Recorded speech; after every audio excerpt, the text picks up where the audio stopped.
أعوذ بالله من الشيطان الرجيم నేను శపించబడిన బహిష్కరించబడిన శైతాన్ నుండి రక్షణ పొందటానికి అల్లాహ్ శరణు వేడు. لها 7 أبواب لكل باب منهم جزء مقسوم దానికి నరకానికి 7 ద్వారాలు ఉన్నాయి. వాటిలో ఒక్కొక్క ద్వారానికి ఒక్కొక్క వర్గం వారు ప్రత్యేకించబడి ఉన్నారు. إن المتقين في جنات وعيون నిశ్చయంగా దైవభీతి గలవారు స్వర్గవనాలలో చలమల మధ్య ఉంటారు.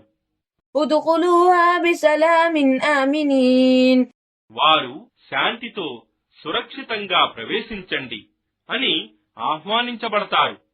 ونزعنا ما في صدورهم من غل إخوانا على سرر متقابلين వారి హృదయాలలో మిగిలి ఉన్న కాపట్యాన్ని మాలిన్యాన్ని మేము తొలగిస్తాము.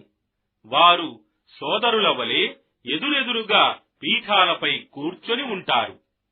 لا يمسهم فيها نصب وما هم منها بمخرجين అక్కడ వారికి అలసట ఉండదు, మరియు అక్కడి నుండి వారు ఎన్నడూ వెడలగొట్టబడరు.